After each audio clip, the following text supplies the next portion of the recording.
Behind here. Hola, muy bien. Y buenas tardes. Tenemos luz. We've got lights. So I'm not going to say buenas noches. Buenas tardes. Espero que ustedes estén bien. We will have quite a few people watching for sure later on, since a lot of people are out of town or just busy with lots of other stuff. So hopefully we got a nice small session today. Excelente. We're going to start. Vamos a empezar. We're going to start with just a tiny bit of shadowing to warm up with me reading a little snippet that hangs together well and people taking a turn doing pronunciation right after I speak the little snippet. So we're going to start with that, but maybe only 10 or 15 minutes of that, very, very short. I am going to ask ahead of time before talking about this next thing.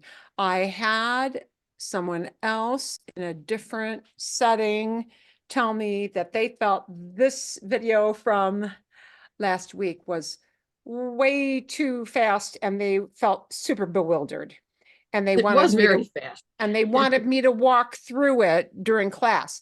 If you guys collectively do want me to do that, I'll do a quick walkthrough with that. But if you vote no, that's fine too. Because sometimes that varies from group to group. And some people are like, nah, don't bother with it. But I think I got the gist of it without needing to get every little word. Well, and you can slow it down. You can always slow it down. Yeah. Translate on through. I think some people forget they can slow it down. And on the other hand, too, she does talk a little bit faster. I probably will bring up just a few highlighted things that I wanted you to notice with the subtitles, because what I wanted you to really notice was how she uses some of these pronouns and kind of flips them into different positions and why they do that. Yeah. So, okay, I won't do like a strict walkthrough like I did in the morning, because I had some folks who really desperately wanted me to do that. Okay. And the main thing we're going to work on are going to be some direct and indirects that kind of fall out from that video. And then I hope we get time for our love language thing. Okay. It's kind of a lot. So moving along. Vamos a empezar aquí con leer. Y voy a engrandecer un poquito más. I'm going to enlarge this just a teeny tiny bit more. Un poquito. Sí, esto, sí. Es ideal. And this is, again, for us to make sure that we're getting those vowels out nice and pure, that we're avoiding the pitfall sounds like or pitfall sounds like shun instead of sion. Yeah, that kind of stuff. So about 10 to 15 minutes through here. ¿Hay alguien que quiere empezar conmigo? Anybody who wants to start reading here for me? Sí, okay. Karen, bueno, sí. Por eso es importante que los usuarios de iPhone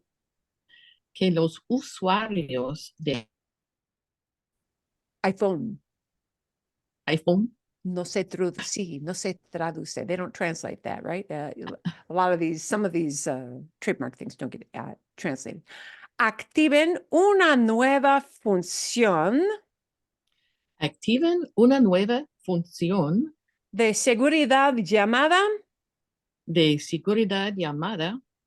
protección del dispositivo en caso de robo.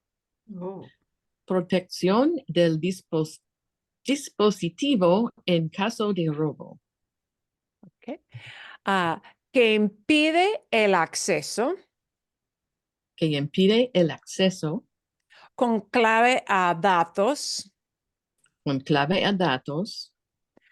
como contraseñas y tarjetas de crédito guardadas cuando el dispositivo Está en una ubicación desconocida. Está en una ubicación desconocida. Bien, sí. Okay. One little word out of that. That is a super long sentence, longer than usual, but it's from an article. That's why they're longer. Okay, por ejemplo, dispositivo. Something that should be in your active vocabulary for active conversation is dispositivo. Dispositivo, esto es un dispositivo. Por ejemplo, ¿sí? Bueno, ¿qué más? ¿Qué más? Sí, esta cosita aquí que es algo que se pone en la bicicleta, ¿sí? Es un dispositivo. Bueno, un reloj inteligente es un dispositivo. Dispositivo is a very general word to mean a device, and it's usually used for electronic devices. Dispositivo. So dispositivo is something you should take away from that article and actually use that. So this is talking about activating protection in case of robbery. That kind of app thing, right? Which prevents access to data like contraseñas, passwords, and credit cards. Okay. And it keeps them locked away. When you're in an unknown location, here's another word that actually you should tuck in that back pocket and commit to memory. It's a useful word, ubicación, especially for travelers. Ubicación. Ubicación is always used to talk about location. Okay. People think location is going to wind up being a cognate thing like locación, but ubicación is what everybody uses to talk about location. So, dispositivo, and a synonym for dispositivo is aparato. Aparato is kind of can be used interchangeably with that. Okay. Bueno, otro voluntario. Otro voluntario para leer. Anybody else who want to? Okay, Cristina. ¿Y los usuarios de Android Y los usuarios de Android debían conocer deberían conocer los pasos para bloquear los pasos para bloquear y purgar los datos y purgar los datos del dispositivo del dispositivo en caso de robo. en caso de robo. ¿Sí? Y robo aquí es robbery, theft. Theft, robo. We have robo, the word for theft. Okay, robbery, but theft. Yeah. And the verb that comes from that noun, robo, is robar. Yeah, to rob. Okay, to run off with. Bueno, okay. Bien. Un voluntario para leer un poquito más. Bueno, Julie, sí. Además, no todos los negocios Además, no todos los negocios aceptan pagos móviles. aceptan pagos móviles. Sí. And make sure with this word, here's one of those things they listen for from Aceptan. Americans. We're so used to accept and it aceptar. Aceptan. Aceptan. Sí, mejor, sí. Aceptan. Not all businesses accept mobile payments. And Julie, I'm going to have you read more because that was kind of such a tiny sentence there. Jillian Gillespie, de 27 años. Gillian Gillespie, de 27 años, Sí. En Chicago, en Chicago, contó que empezó a usar Apple Pay contó que empezó a usar Apple Pay luego de perder su billetera luego de perder su billetero hace más de un año. Hace más de un año. Yeah. And the chunk in that bit that is super useful for you to be able to use is hace and the chunk of time. And that chunk of time will change. Here it was hace más de un año, more than a year ago. It could be hace una semana, hace 5 años, 5 years ago, hace 2 meses, 2 months ago. Hace with a period of time means ago when and only when it is paired with a preterite verb. Yeah. Hace with a period of time, they don't have the ago, like one word that means ago. It has to be that string of words, hace, with a period of time. In this case, hace más de un año. And it has to be paired up with an empezó. So she began to use Apple Pay a year ago when After she lost. after losing her wallet, right? If I pair up hace and a period of time with present instead of empezó, it no longer means ago. Then it means you've been doing something for that period of time and you're still doing it. Okay? But it has to be a present tense verb to have that meaning. So hace with a period of time hinges on which tense we use for its meaning. Yeah. Por ejemplo, I'll give you an example of what it sounds like with presente. Uso un celular Android. Perdón. Hace 3 años que uso un celular Android. I've been using an Android phone for 3 years. Okay. Hace 3 años que uso un celular Android. Antes usaba un iPhone. Before, I used to use an iPhone, right? But I've been using an Android for 3 years, and I still am. Okay, the "and I still am" part comes from the uso un Android. Okay, bien. So, hace with a period of time can have a couple of meanings. We look to the verb in present or in past to change that function.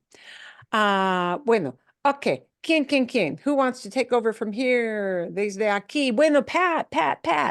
Esto le funciona bien Esto le funciona bien en los restaurantes en los restaurantes, en los que pagas en el mostrador. en los que pagos en el mostrador. Bien. Pero en los restaurantes Pero en los restaurantes en los que te sientas, en los que te sientas, el mesero trae la cuenta el mesero trae la cuenta. ¿Cuenta? sí, y espera que insertes Y espera que insertas tu tarjeta en un terminal. tu tarjeta en una terminal. Por lo general, Por lo general, depende de que paguen sus amigos. depende de que paguen sus amigos. Paguen, sí, correcto, paguen. That's a subjunctive, un subjuntivo, okay? So what she's saying there is, this works well. Esto le funciona bien. This works well in restaurants where you pay at the counter. En los que pagas en el mostrador, where you pay at the counter. En los que refers back to restaurantes. In the ones that you pay at the counter. But in the restaurants where you sit down, or you might say in a sit-down restaurant, yeah, we phrase that as in a sit-down restaurant. The waiter brings the bill and waits for you to put your card in a terminal. Then you got to depend on your friends doing the paying. So it doesn't work when the little terminal that they bring to you, just when you walk up to the counter. En esos casos, ella le suele transferir a sus amigos su parte por Venmo. In those cases, she usually, there's the suele word, she usually transfers them, meaning her friends, transfers them her portion, su parte means her part of the bill, by Venmo, right? Bien. Those of us who are older, we tend to not be in the habit of using a Zelle or Venmo to pay our friends for our portion of a bill. You know, my 20-somethings, they go out with, 6 or 8 people, and one person pays and everybody pays that one person their little portion, right? We are fumbling with our cash to throw on the table, but those days are gone for young people. They don't do that. Okay. Vale. ¿Quién quiere leer? Who'd like to read from here? ¿Quién? Bueno, sí, Jody. De los 3 restaurantes que visité. Sorry, it took me a minute to unmute. Está bien.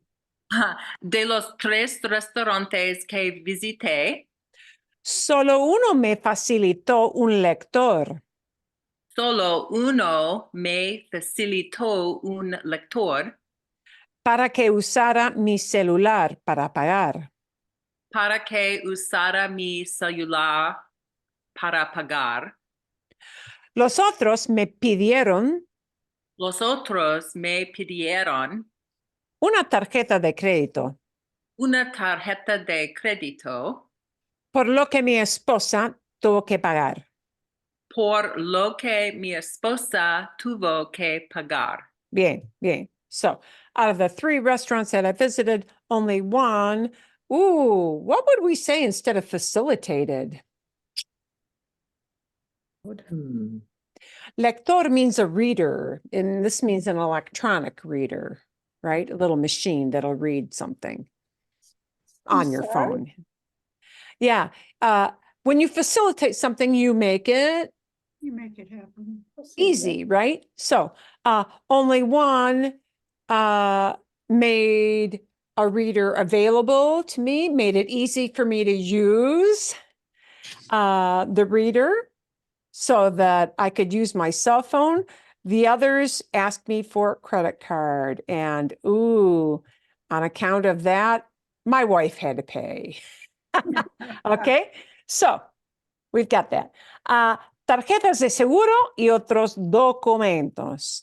And I want you to be careful with that word documentos, because one of the cardinal sins that we English speakers do is we really, really want to say documentos.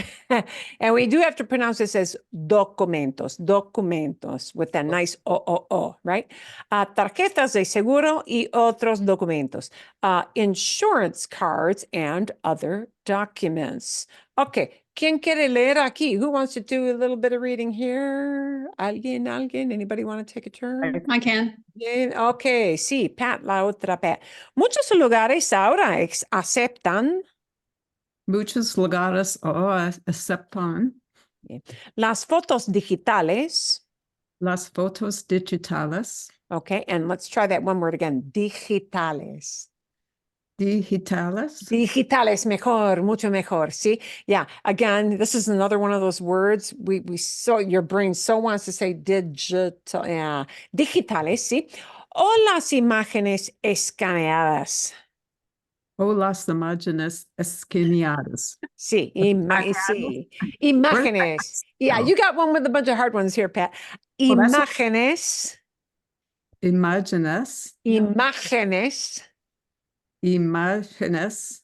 Mejor, better, sí. Escaneadas. Escaneadas. What a lot of vowels. Look at that. Escaneadas, sí. Okay. De documentos importantes. De documentos importantes. ¿Sí? Como las tarjetas de seguro médico. Como las tarjetas de seguro médico. Y de auto.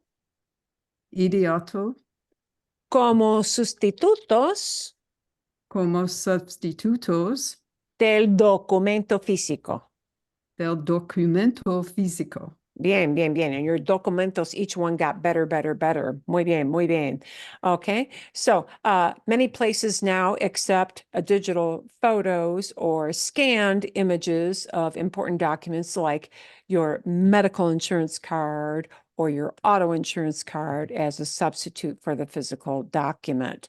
And boy, some places now with those medical cards want you to go on the app and don't even give you that physical card anymore.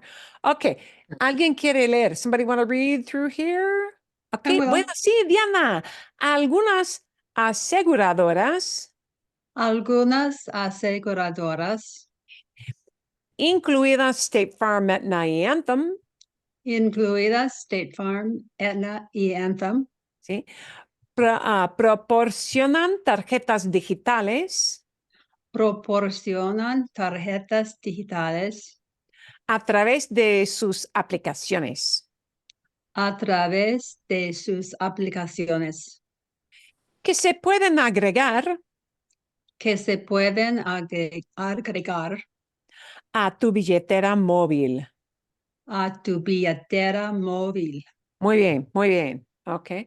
And I can hear as you guys are going along, every time we do this, people are really going with the flow much better. I hear improvement every week. So this is a wonderful thing. So, okay. Some insurers, aseguradoras means las compañías. That's talking about all the companies who are insurers, right? Some insurers, and then they name the brands, portion out, give out digital cards. And here, this little thing means through their apps. Okay, so a lot of times now your insurance card is actually on an app, not as a physical card, which can be added to your mobile wallet. Okay, yeah.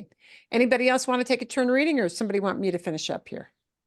¿Alguien más? Anybody? Sí, Susana. Bueno, okay, Susana, aquí. Sin embargo, no todas las tarjetas de seguros No todas las tarjetas de seguros funcionan así. funcionan así. Bien, sí, funcionan así. Funcionan. Sí, y a veces es complicado encontrar Y a veces es complicado encontrar esas tarjetas al instante. esas tarjetas al instante. Bien. So that just says, nevertheless, not all insurance cards work like that. Funcionan así means work in that way. Yeah. In English, you'd have to say work in that way or work like that or work thusly. But are you seriously going to say work thusly? No, you're not. No. It would make sense. It would look lovely in writing, but nobody talks that way conversationally. We would say work like that. And at times it's difficult to find those cards al instante, meaning right away Right away. or instantly or at the snap of your fingers or yeah, there are a lot of ways we might say that in English. Al instante means like, you know, this fast, right? See? Bien? Okay, we're going to pause there for now. Bien? And wow, I really hear improvement every week when we do a little bit of this shadowing. So that is super, super good. I don't want to do all that with my telephone. That's too much. Okay. See. You mean all the cards? Well, do all those functions with my phone? No, thank you. Oh, yeah, you know, and sadly, I hate to say this, Julie, but some of us are going to be forced into it. Mm-hmm. I was just forced into one of those. Yeah, January 1st. I was like, oh, I've got to do my insurance card on this now. And yeah, you know, it's like, well, we're not sending you a card. Really? Sorry, we're not sending you a card because we don't have to anymore. What happens when you go to an office and they want to photocopy your card? What, have you had that? 3 different things happened. Scenario A, oh, we don't need to see it. We have you on file. Well, that was easy. Yeah. Scenario 2, show me your old card. I'll just use the old Who one. carries the Oh my old one? I said Goodness. it's expired. Don't care. Okay, that works for you. Scenario 3 was pull up that app. We have to read it on the app. Pull up Pull the up app. the app. The yeah. app, the Gosh. insurer has an app, and there Right. is a card which looks exactly like my old card, except it's a picture on my cell phone. But Yeah. that office had a reader that had to, Yes. like a QR code. Okay, they got it that way. 3 different things happened. And Take a picture of your card. and you can Yes. take a picture of your card as well. That's Yeah. the best way, because all of a sudden they But it don't have just doesn't internet or work. it takes forever. You take Yeah. a picture Yeah. of your card Yeah. and you But keep it a on lot your of times phone. they don't. Remember those little things? They would take your teeny tiny card and they would feed it through that little Yes, machine and all yes, that. And yes. I thought, isn't that nifty? Isn't that nifty? And that's not nifty anymore. So, okay. Well, the botanical garden, if you ask, they will give you a membership card, but they would rather not. They want you to put it in your wallet. Well, Yeah. that worked just fine last year.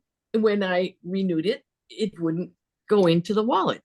Yeah. It only wanted to put like a recent admission or something. And they sent me all this, oh, do this, do this, do this, do this. Nothing worked. Nothing worked. So I bottom said, line is, just send me a card. even if you don't like it, they're going to make you do it. You can look it up Yeah. for you. Okay. Oh yeah, I mean they would. I mean obviously, but I'm just saying they don't want to print them. They don't want to mail Yeah. them. It's an expense. It's and if another they cost. Someone is actually measuring how many pennies they're going to save amongst all the millions of us. How many pennies will we save? Millions of pennies. Oh, and they get excited about that. And then they say, well, with the cost of postage going up, Yeah, I was gonna say, it's the I'd Okay. like to see it. But so there were 2 points with this. We're gonna move into this. There are 2 points to this. One was little tidbits, kind of culturally and vocabulary wise, information about what's polite when you're a guest someplace, when you actually physically walk into somebody's home, or are invited to a party, or are invited to a meeting. What is considered polite behavior? That was part of it. So some of the vocabulary she had was this buenos modales, which means good manners. Que no seas grosero, that you might not be rude. That word grosero doesn't really mean gross. Groseros can also mean cuss words, by the way, but que no seas grosero would mean so that you're not rude. Grosero is rude, okay? And another word for rude or grosero is de buena educación. De buena educación. See, bien, which really you would say good education, but really is talking about people being courteous. Courteous. De buena educación. Bien. So some of the things, she was just kind of going through some tidbits of words, but one thing I wanted you to notice, which was not part of her lesson, her focus was on commands, but my focus was on all those little pronouns, because people say over and over, we need more little situations where we can see how pronouns are used, and not the pronouns that talk about who does something. Okay, not those. Yo, tú, él, ella, usted, nosotros, ellos, da, da, da, da, da, da, da. No, not subject pronouns, but be on the lookout always for how object pronouns are used, okay? And that's what we have a little photo thing to do some practice on, hopefully today. Object pronouns don't do the action. Object pronouns are on the receiving end of the action, okay? Object pronouns get something or have something done to them or for them. Okay. And in English, we don't have to think about it as hard because you're used to it. But secondly, because in English, him is the same if you use it as a direct object or as an indirect object. Oh, I see him. That's a direct object. Who do you see? Human being, him. And we use the same English word, him. But, hey, tell him about that. Now him is no longer a direct object. It's an object. It's not direct. It's indirect. Okay? Because you're telling something to him. Okay? Tell him about it.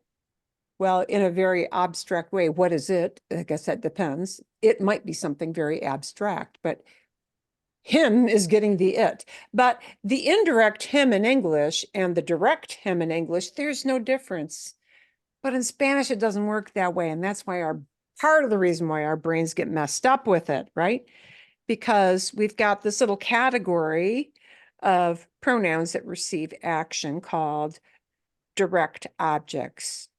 And direct objects are mete, nos, yay, those are easy. And then they go into gender-based words. Lo or la, masculine, feminine. Los or las, plural, masculine, plural, feminine, okay? Direct objects that use mete, nos, lo, la, los, las, oh, they receive the action directly. That's so helpful. You have to know what the action is. Yeah. I saw him last night. Saw only takes a direct object. That's the only kind of object it can take. Who did you see? Him. But you know what? You might see a person, him. I saw him. Or maybe you saw a thing. Oh, I saw a play. I saw soccer equipment in the park. I saw cars. I saw tons of cars in a traffic jam. So direct objects can be things. They can be abstract things. They can be people. They can be any of that. Indirect objects use a different set of pronouns. Mete and nos. Wait a minute. Those are the same. Yay. But indirect objects use not lo, la, los, las, they use le or les, okay? So to talk about, you do something to him or for him, to her or for her, it's going to be le. No feminine, masculine. If you say something to them or do something for them, it'll have to be just plural. We take the word le, we make it plural. It becomes les, but no feminine, masculine. So our messed up problem is that him in Spanish could be le, but him in Spanish could be lo. And you got to know if it's direct or indirect. And there is where we start to say, my head is now exploding and I don't like this very much. Okay. So we're going to hopefully have some more examples of how you can tell. And the other hurdle we have to get over is that these little pronouns might slip into different places and different kinds of sentences. In sentences that just have one little lonely verb by itself, and that verb is just a statement of fact. It's a present tense verb, it's a past verb, it's a future verb. It'll come in front of that verb. That's not what it does in English, you know. In English, we say, like you see on the screen here, aquí también lo usamos, aquí también lo usamos. Here also, it we use. That's the word order they think in, right? But our word order is also different. So that's the second thing that's kind of a hurdle for those of us who grow up speaking English. We say we use it. And in Spanish, you have to be thinking in word order of it we use. Lo usamos. And this is a direct object, lo. Right? Okay, so we're going to see some examples of what she used. Oh, let's take a look, and it starts with the texting, because sometimes you're going to hear these little pronouns used even when people text back and forth, because that's what they do, because that's what we do. Hola María, por favor, dame la dirección de tu casa. Hey María, please give me the your house address. See? And dame is not a statement of fact, it's a command. And with a go do it command, which we call affirmative commands, you have to stick the pronouns on the end of the verb. Yeah. A command, like this word da here, means, hey, give. And you're telling somebody to do something. And when it's a yes, go do it, and you get a pronoun, direct or indirect, we have to tag it onto the end. Okay. I don't get a choice of where it could go. It has to do that. But now the next thing is not a command. It's not dame, hey, give me. Ya voy para allá. Now in the response, we've got ya te la doy. Ya te la doy. Ya te la doy. Doy is not a command. Doy means I'll give it to you. I'll give it to you right now. Ya te la doy. Okay.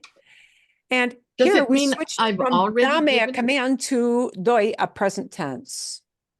And now it's got to flip back to in front of the verb. See, Karen, perdón. But yeah, when I see that, I think it means I've already done it. Yeah, that's what I thought too. Could be. I mean, right. It might be, ya te la doy. But here it's a present tense, so it's not gave it to you. So there's I the would- little clue, because it's doy. I am doing it. Already I am doing it. Yeah, I'm doing it right now. Yeah. Yeah, I'm on it. I'm on it. Mhm. Yeah. Ya te la doy. And there's te la doy because it's no longer a command. So where I could attach it with dame, I couldn't do it with te la doy. Te la doy is not a command. It means, yeah, I'll do this for you. And the la is referring back to The address. The address. Yeah. address, dirección, dirección, and that has to be a feminine thing. What is the thing I am giving? It's an address. And who's getting the address? Who's getting the address is You. you. So we know that te is indirect, right? I'm not giving you away. That's silly. Can't give a person away, except maybe at a wedding. Yeah, the father of the bride. But indirect, the human being; direct, the thing the human being te gets; and doy, who's doing that, right? Te mando la ubicación también. I'll send you the location too. So te mando. There we've only got one. differentiating. They're saying that ubicación is different from the address. The location and the address are Yeah, not the same ubicación thing? is sí, depende. Sí, ubicación, location, you might say between this and that, and it's not a street address. Yeah, right? Something like that. So, okay. So I just want you to notice how those flip around. Let's listen to a little interchange, because this is super short, between this gal and the doorman. Okay, she's in an apartment and there's a guy sitting in their lobby.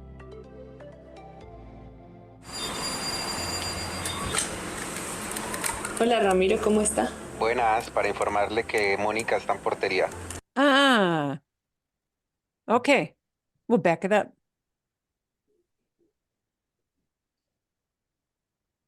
Momentito, I'll pause it. We better pause. Hola Ramiro, ¿cómo está? Buenas, para informar. Buenas, he just means good afternoon. Yeah, buenas, it's just shortened. Para informarle, just to let you know that your friend is here in the lobby. Okay.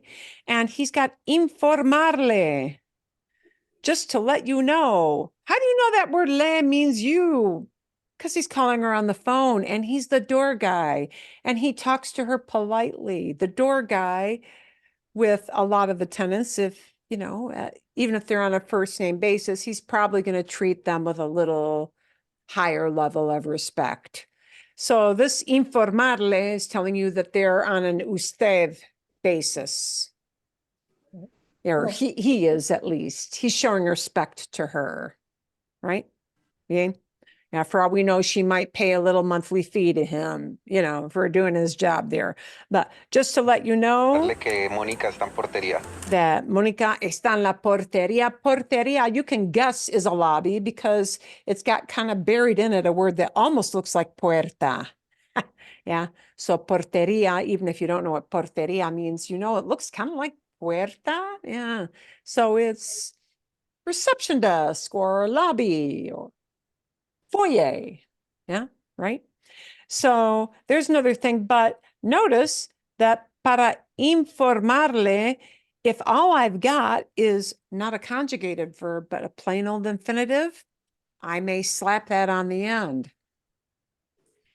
That's the only place I can stick an object pronoun if all I've got is a not conjugated verb, a verb that ends in AR, ends in ER, ends in IR.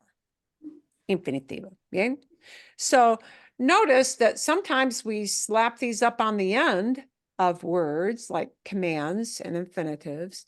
Sometimes they have to come in front of a conjugated verb if we have a full sentence.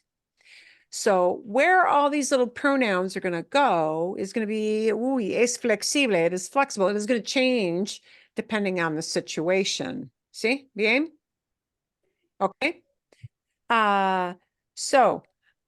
That was one thing I wanted you to notice. I'm going to find one other little example. She talks about how, okay, another little phrase that is actually helpful for you to know. Even though this has nothing to do with grammar, we're going to talk about this a little bit.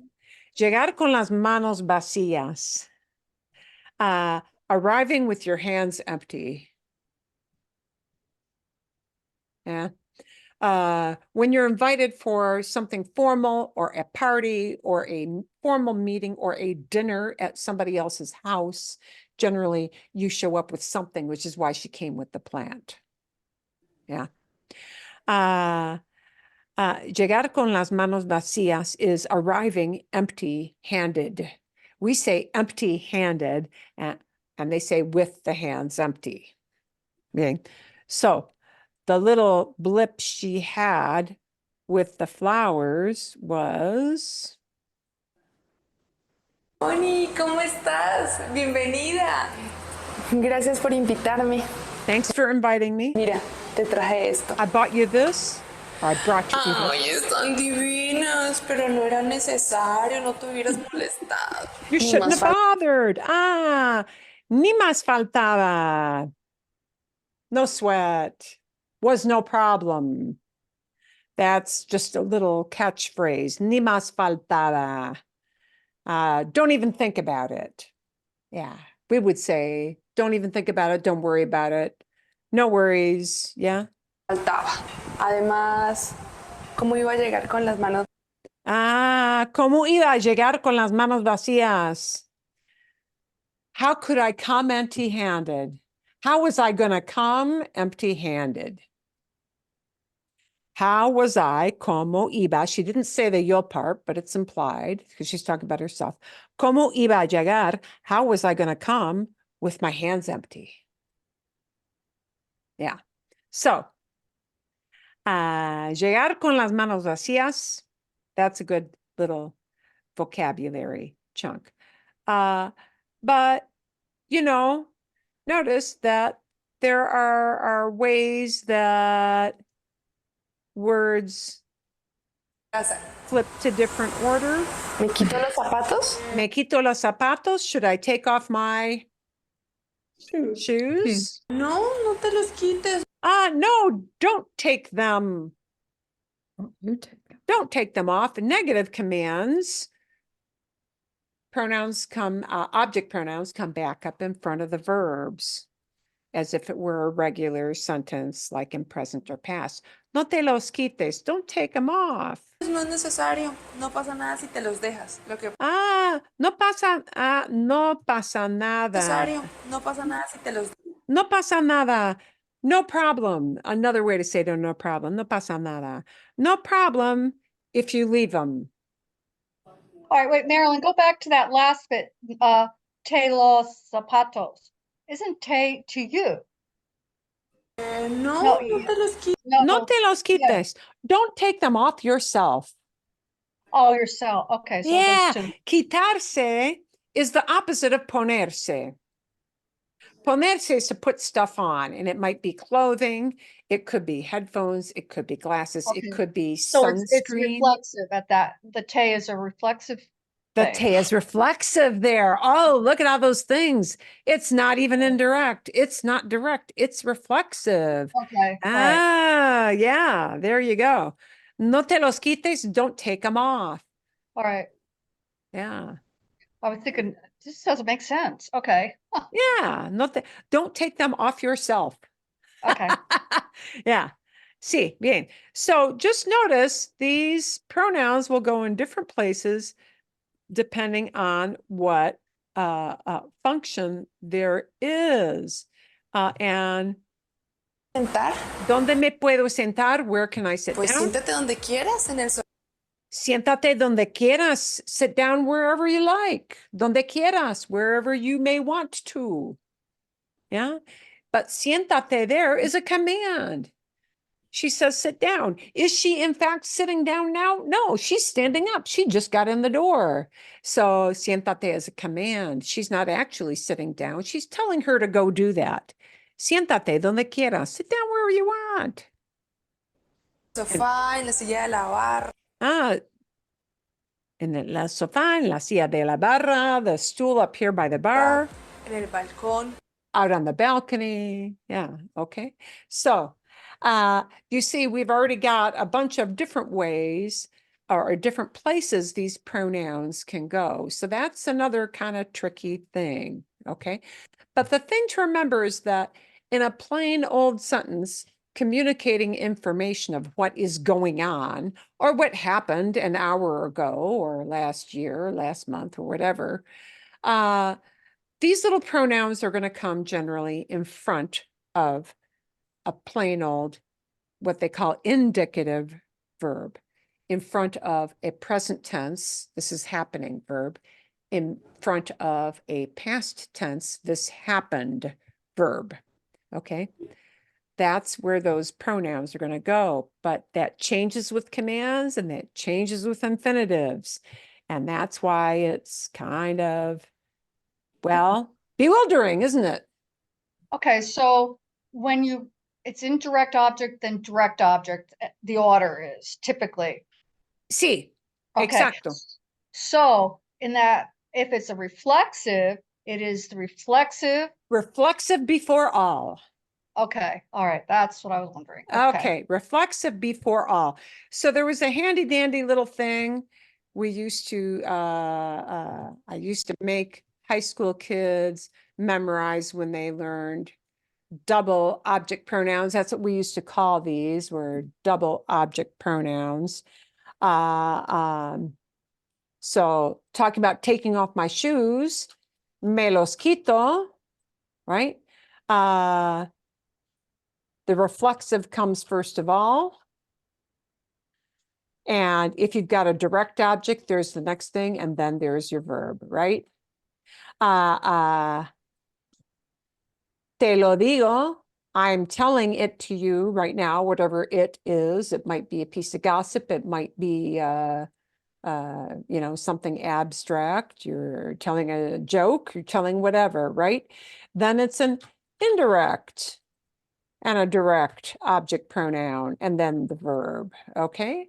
That is what happens. Sometimes we use more than one pronoun, reflexive and a direct object, indirect object and a direct object.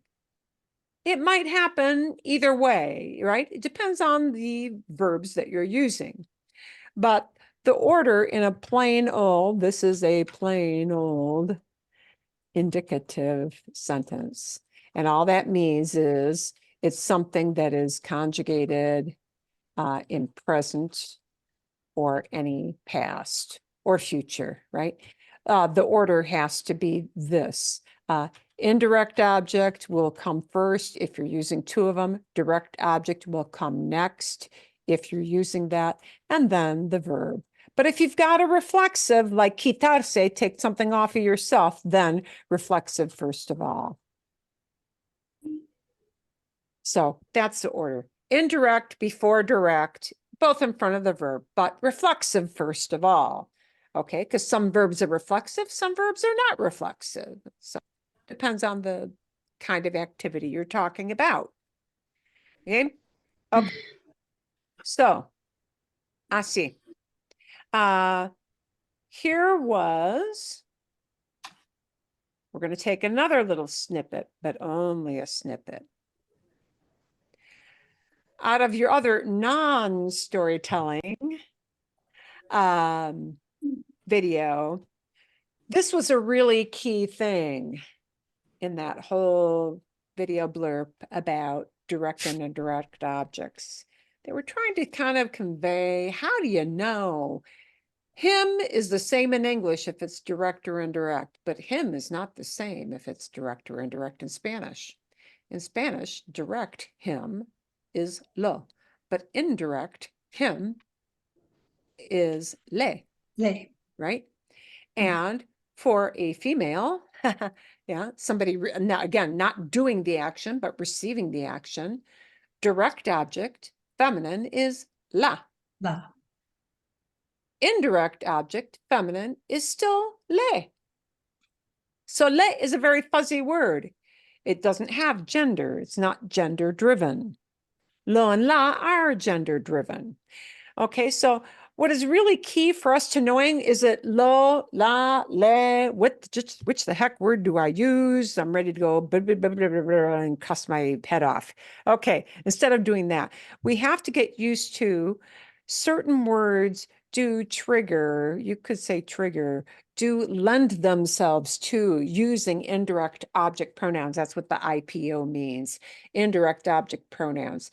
Certain verbs lend themselves to using indirect object pronouns a lot. This is not an all-encompassing list. There are other verbs that could just as easily be on this list. But if I were to look at this list, like the top ones, en mi opinión, opino que los verbos más importantes. I think that the most important verbs on this list are dar, pedir, prestar, decir, servir, because you'll be in restaurants, maybe explicar, and, you know, the other ones, depende, kind of depends. Depends on what your conversational needs are. But a lot of these verbs, because of the nature of what that action is, they have an indirect object somewhere. Because you give a thing to someone, you turn in like paperwork to somebody, right? You send something to somebody. You ask a favor of somebody. You want somebody to do that. You lend something to somebody. They don't have a word borrow. There is no borrow word. This is the only one you can use instead. So the focus is always on who's doing the lending rather than who's doing the borrowing. Who's doing the borrowing is the little pronoun, because borrowing means you're getting it. Yeah, you're receiving the action. So prestar happens a lot because you loan things out to people, right? You borrow a pen to just jot something down at the customs booth or whatever, all right? Regalar is very specific. It's more than give because it means you're giving a gift, yeah? Decir, like ding, ding, ding bells with decir. You always hear decir, always, always, always, like 99.9% of the time. It's never used in isolation. It's always got a le or le in front of it. le or les, or metenos. It's always got one of those in front of them. So for a lot of people, it's more helpful to know, oh, these are the kind of verbs where I can expect to hear me, te, no, le, or les. I can expect it. Yeah. It's good to know the grammar, but you know, the problem is when you're speaking off the cuff, you're not going to be thinking that way. Is this an indirect object pronoun? No. Here's what you should be thinking. Oh, I always hear decir used with le or les. Oh, I always hear dar used with le or les. That's easier. That's easier, okay? If you want to think about, go through the mental gymnastics, great. And some people do, you know, do okay with that. So the reason we even do this is that object pronouns have a job and they make communication faster. They make it shorter. They make it so that we don't have to keep repeating words over and over and over again and sound like a doofus, right? And in English, it doesn't really matter if that pronoun is direct or indirect. That doesn't matter so much. We use a lot of the same ones, right? I'm calling him, that's direct. I'll give him a tip. They're both him. They're always him. And you don't think, I need to use an indirect object. No, you don't. You do have to always think, you'll never say, I'll give he. That sounds bad, doesn't it? Yeah, I'll give he. Wrong kind of pronoun. Okay, so Spanish does distinguish, though, between this indirect and direct, but the only time you have to think about that is the third person. So to him, to her, to them, to you, for you, you know, the formal use, right? But here's the big important thing. Another thing, if you don't like memorizing, well, I need to use it with dar and decir and servir. If you don't want to memorize those, you just got to think about what is that action of the verb. What the action of the verb is tells you if it's taking a direct object or an indirect object, right? I'm calling him. Who am I calling? Well, I'm not calling a thing. I'm calling a human being. Here, it has to be a direct object. Direct object answers the question who or what when we plug in that verb action. I'm calling. Who am I calling? Him. Happens to be a person. It's direct. Lo llamo. Okay? But I'll give him a tip. What am I giving? A tip. Well, the tip isn't a him. The tip is a thing, right? Tip is the direct object. So give takes both a direct object and an indirect. But who's getting the tip? He's getting that tip. I'm giving it to him. So the indirect object always gets this thing we call the direct. Always. Yeah. Le doy una propina al mesero. I'll give him a tip, and the him is a waiter. I'm just being specific with that redundant phrase. The clarifying phrase is often used because le could be gal, girl, formal you, bunch of different people. And out of context, you don't really know who le is talking about without this little hangnail thing of the clarifying phrase. Just saying, okay? But give him takes a direct object, but that object will not be a person. It'll be a thing. And then whoever gets that thing that's the direct object, that's the indirect object. Okay, so now we need a le word. We need that le indirect. Bien? Okay. A ver. So here, this is just like a recreation so that you could have it in a file. This is kind of a recreation of the little set of verbs they gave you. And I added a couple to them. I added a couple. You'll hear this verb a lot too, contar. And I want to show you how they're related. Dar and entregar essentially mean the same thing. You're giving something. Entregar is just a fancier word. And it means like turn in or hand over. So you'll use entregar more in like maybe an office setting. Maybe. Yeah. When you have to hand over stuff. Entregar is a fancier word and a little more specific. Okay, fine. But you get the idea. When you give, you're giving a thing. And whoever gets that thing, that's the indirect object. That's a le or les. Or it could be metenos, right? Mandar and enviar both mean to send. And you'll hear those a lot because people send things on their phones to you. Or they send things through email, or they send things through the concierge at your hotel or whatever, right?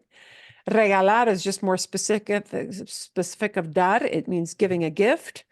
Ofrecer, offer, okay? Servir, serve. You serve a thing to a human being. Traer, you bring a thing to a human being. You see where we're going? The action of what these verbs are determined that they get both a direct and an indirect object. Both of those. Sí, Diana. Es incorrecto decir doy una propina al mesero. Tiene que decir le doy una propina de mesero. Yeah, can't. Es incorrecto. Vamos a ver. Let's take a look. Okay. Es incorrecto. I don't like figuring out this ley. How about if I just don't say that at all? And I just say, doy una propina al mesero. Why isn't that good enough? Well, basic communication, it can be good enough. Doy una propina al mesero. Would somebody understand that? Totally. Do they know what you mean? Yes, they sure do.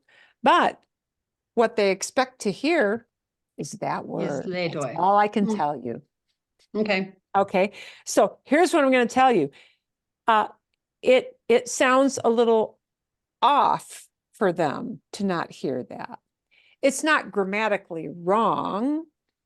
It's not like I have no clue what you're talking about. No. But it sounds a little off. Okay. Okay. So if you want to sound natural, that's what they expect to hear. And then like everybody's like, yeah, sure. And they totally get what you mean, right? So, we have this part of us with, well, can I just leave this stuff off? Okay, so here's what I could leave off. The al mesero. And this is totally like not in the right context, they may totally know you mean al mesero and you don't have to say it because you're sitting at a restaurant and yeah.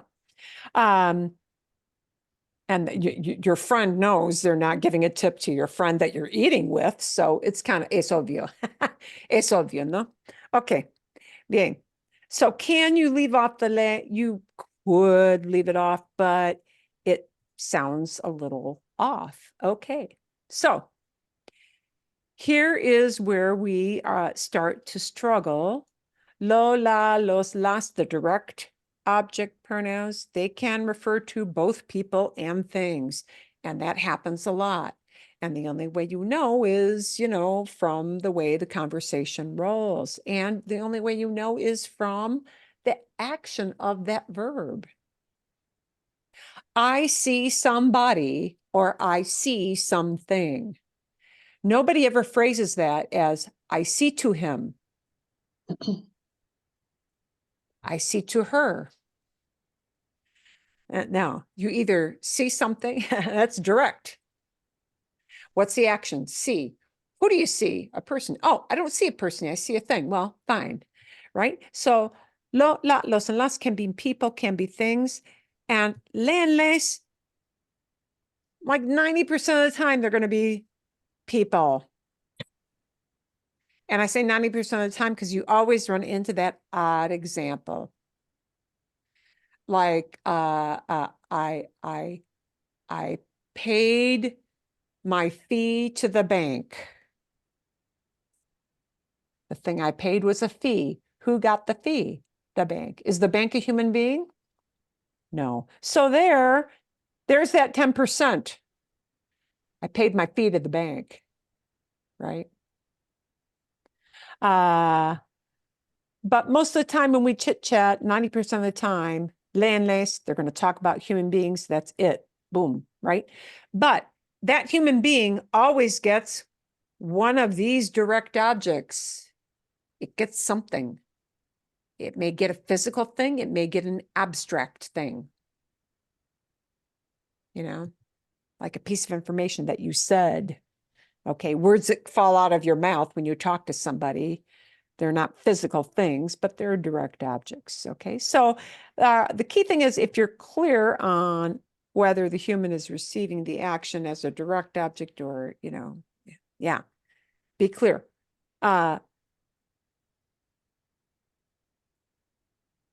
If a person is receiving a thing, that thing, yeah, is the direct object, and the person receiving that thing is the indirect object. Okay, so here's a good list of verbs that often use these le and les words. And they'll often have a direct object too, often.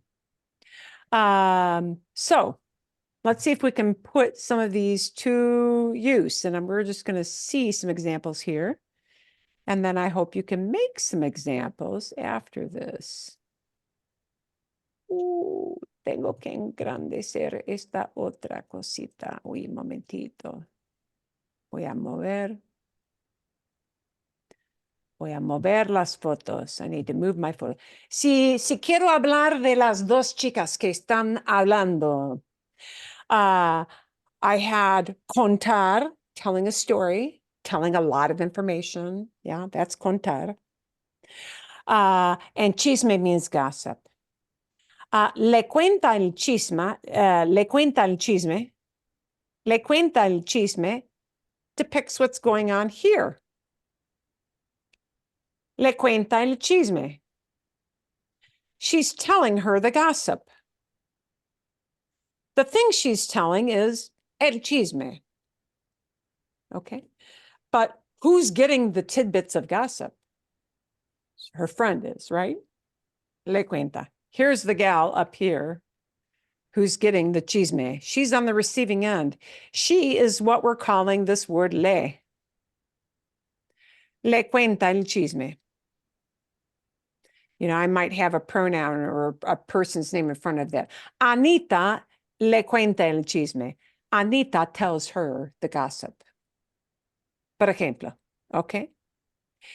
If instead of contar, telling a whole story, you got mom shaking her hand, her finger at the kid, and if you want to say, por ejemplo, mom is telling her no, mom is telling her not to, not to what? I don't know. Not to fart, not to burp, not to be dumb, not to yell. Yeah, she's telling her something, right? But la mamá le dice que no. And you'll almost never hear that without the le. Real people will generally use the le. Sí, Susana. Yeah. So the K in there, you say que no. The que no hangs together. Oh, okay. We just say, I told you no. Mm-hmm. In Spanish, that's phrased as, le dice que no. Okay. Le digo que no. Gracias. Yeah. Le digo que sí. I told you to. I told you to. Yeah. Okay. Que sí, que no. That's the way they phrase that. Okay. If, however, what we're talking about is not a mom wagging her finger at her kid, but if what we're talking about is a kid bringing an umbrella to show and tell, we might use the verb mostrar. You're showing something. Yeah, mostrar. And the really natural way to phrase that is going to be, el niño les muestra su paraguas a los estudiantes. And here is a clarifying phrase. You know what? If I'm looking at that photo, if I'm looking at that, I absolutely know who he's talking to from just seeing that, right? This is why the clarifying phrase may or may not be needed. If I'm standing in the back of that room,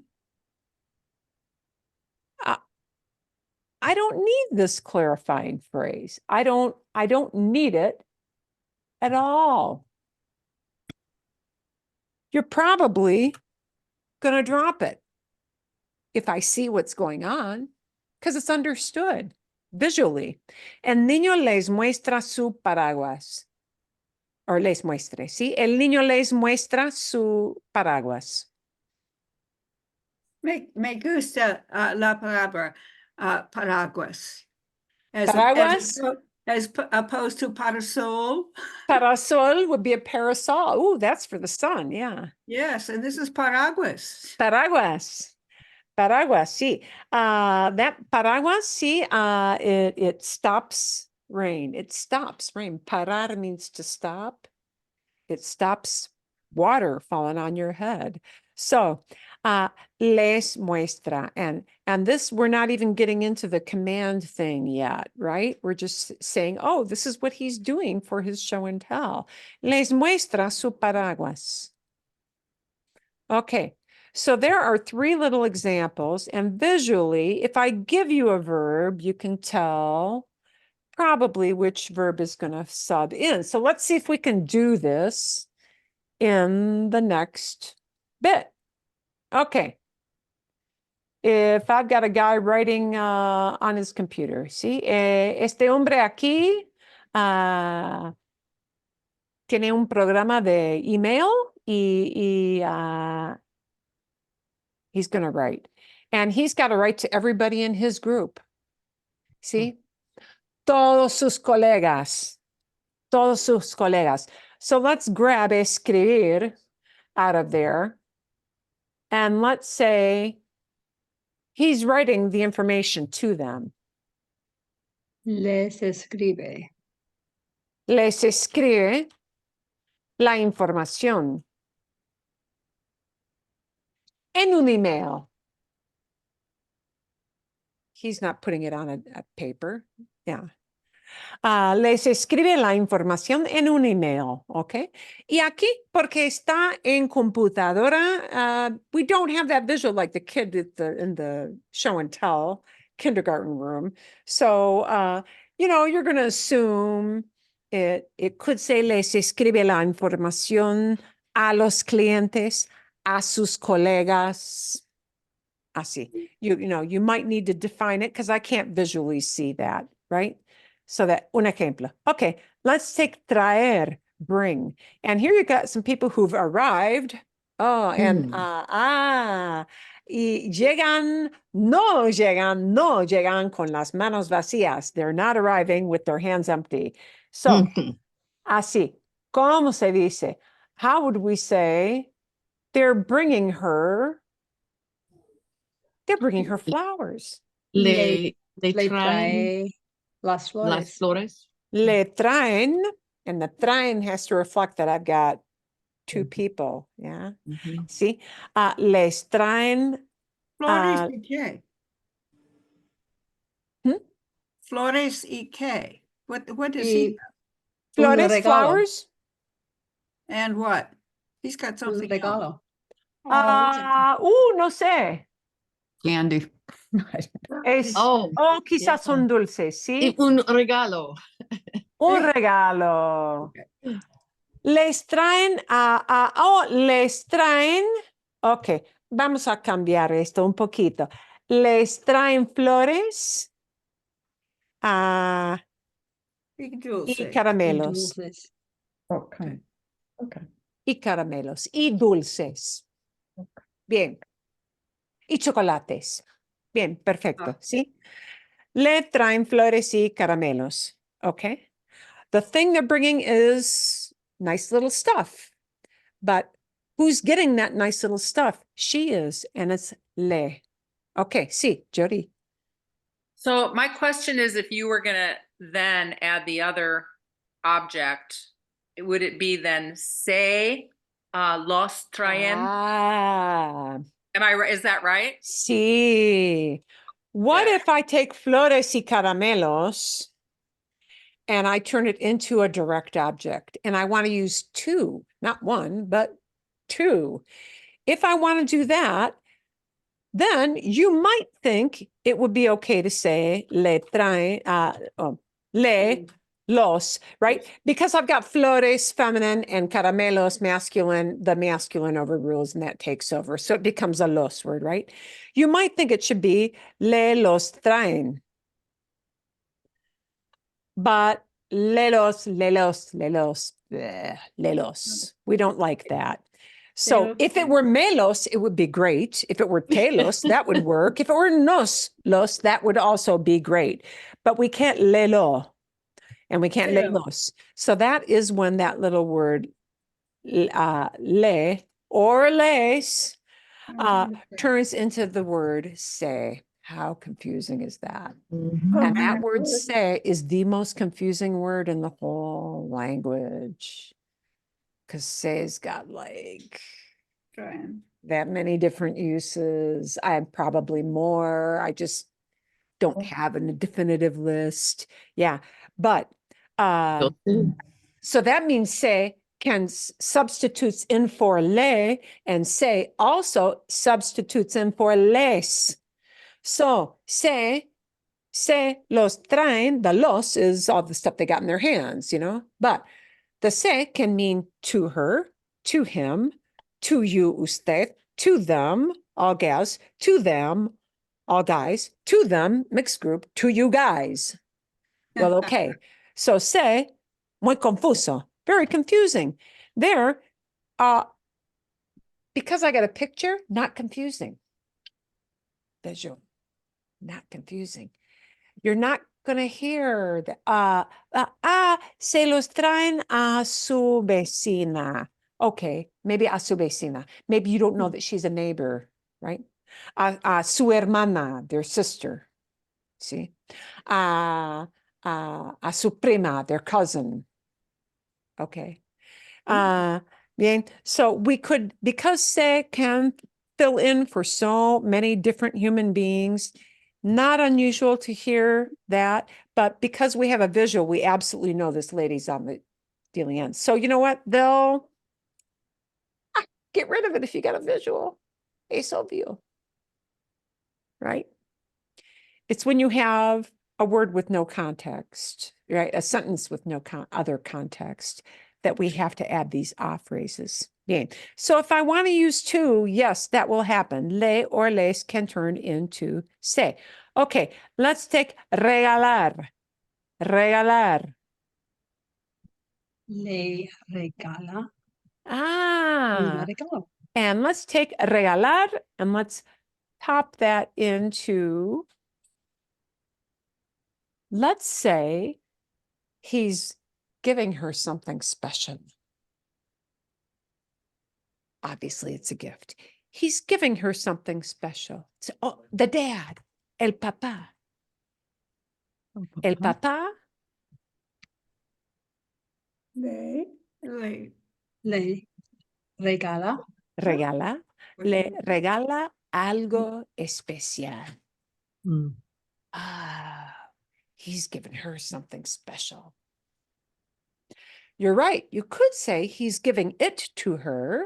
In this case, it's wrapped up, so we don't know what's inside, right? So it'll have to be like the all-encompassing masculine word lo.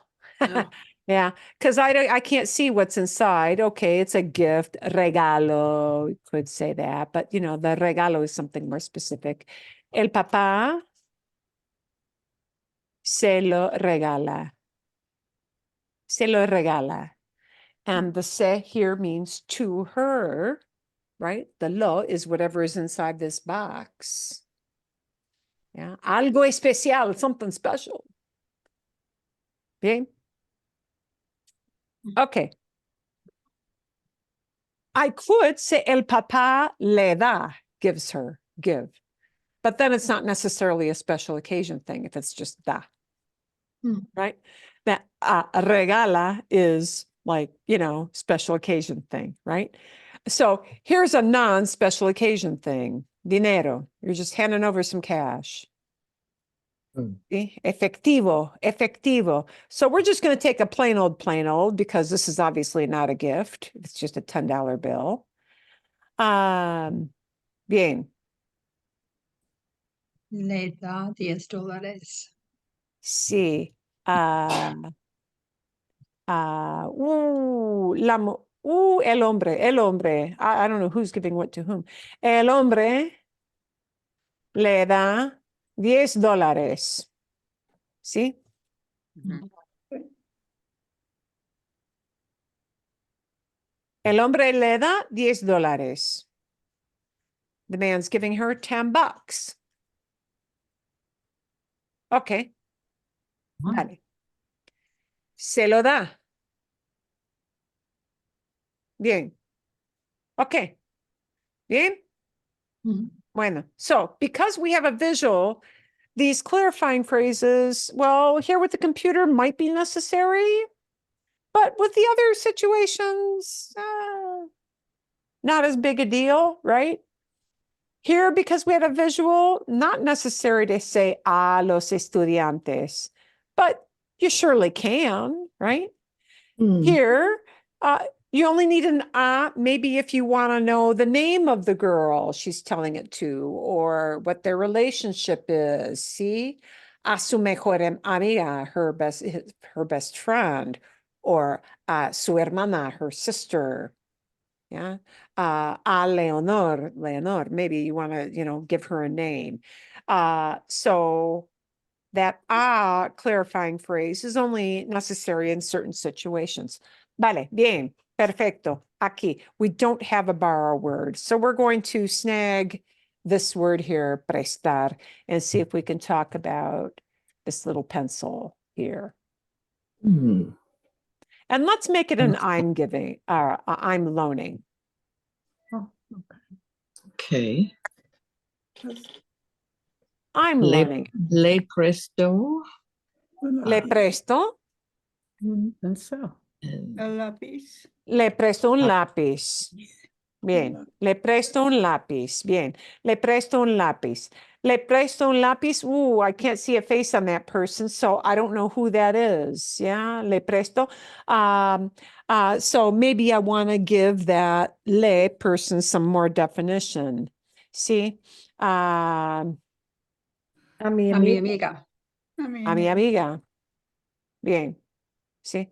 You can give them a name, you can say a ella, you can, you know, do whatever. But there, I can't see a face, so sure, maybe it's necessary.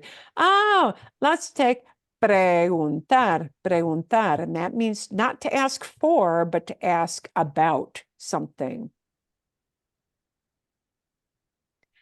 And let's make this, let's say that the employee's asking her boss. La empleada. La empleada. Le pregunta. Le pregunta. And maybe we don't know that this is about a su jefa. A su jefa. It might be a su colega. Maybe it's her colleague, not her boss. So we might want to make it more specific there, even though we can see her. See, a su jefa, a su colega. But this is redundant, right? This le is really, or I should say, this is redundant, the a su jefa, right? If the purpose of pronouns is to shorten the communication, why the heck are we repeating ourselves? Well, yeah, this is a sticky thing. It's just what they do. It's just what they do. It's because the le word doesn't tell you very much information. That's why we have these redundant phrases. But it does sound odd to them to leave this word le off. It sounds a little off. You'll be understood, but it sounds a little weird to them. Okay, let's take explicar, explicar. See? explicar. And we're going to say that we're going to call this guy, let's call this guy Luis. Luis is explaining it to them. Explicar. Les Les explicar. explica. Les explica. Les explica. Les explica el proyecto. Les explica el proyecto. He's explaining the project to them. To them? Who's the them? The two The two- women. Oh, it's the women. Oh, well, ellos. from the picture, he is showing stuff, and here are a couple of ladies. So I could just be more a las mujeres. Oh, mujeres. Sí, a las empleadas, a sus colegas. You might give them names. The clarifying phrase can be, you know, anything like that. A ellas, it can be vague, just another pronoun, but a subject pronoun then, right? A ellas. Okay, so, bien. So let's take a look at, can this verb be a past? Sure, it could be. Instead of I'm loaning him, I loaned him. It could be preterite. Le presté. Right? It could be she asked. She asked her. Le preguntó. Yeah. Doesn't have to be presente, could be past. It could be Luis les explicó. Presente, pretérito, no importa, right? Present, past, future, all the same. But all these are going to march in front of the verbs, right? March in front. Okay, let's take aconsejar. Aconsejar. And I think after this one, we're going to have to leave off with this. We're not going to get to our little story tonight. Por mi culpa, my fault. Okay, a ver. El médico le Aconseja.